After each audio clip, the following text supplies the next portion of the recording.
अस्सलाम वालेकुम दोस्तों, क्या हाल है। आज की ज़बरदस्त टिप के साथ हाज़िर हूँ। आज की टिप ज़ूम की मीटिंग के बारे में है और एक छोटी सी टिप है लेकिन बड़ी कारआमद है। ख़ास तौर पर उन लोगों के लिए जो मोबाइल के थ्रू ज़ूम मीटिंग जॉइन करते हैं। जी हाँ, ज़ूम मीटिंग में ये होता है कि मोस्टली जब आप लैपटॉप वगैरह के थ्रू जाते हैं तो वहाँ पे तो आपका जो ईमेल का नाम वगैरह उसके थ्रू आपका नाम आ रहा होता है। लेकिन जब आप मोबाइल से कनेक्ट होते हैं तो वहाँ पे आपका नाम की बजाय आपका फ़ोन नंबर आ रहा होता है।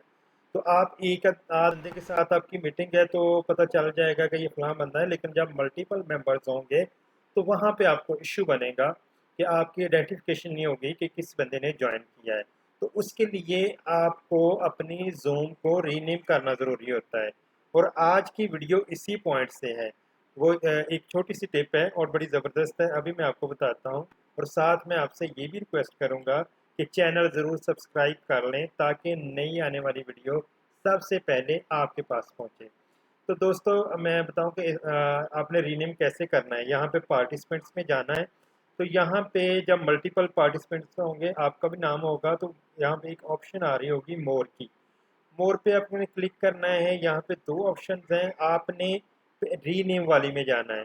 तो यहाँ पे कोई भी नाम कर दें, जिस तरह पे अभी मैं अपना नाम यहाँ पे लिख रहा हूँ असलम सदीक। ठीक है, मैंने इसको रीनेम किया और ओके कर दिया तो यहाँ पे देखें ये मेरा नाम चेंज हो गया है। तो आप नोट करना, जब आप मोबाइल से कनेक्ट होंगे तो आपका नाम यहाँ पे बिल्कुल नहीं आ रहा होगा, यहाँ पे मोबाइल नंबर आ रहा होगा। तो उसके लिए ये बहुत ही ज़बरदस्त टिप है। उम्मीद करता हूँ आपको आज की वीडियो पसंद आई होगी। लाइक ज़रूर कीजिएगा। Thank you very much.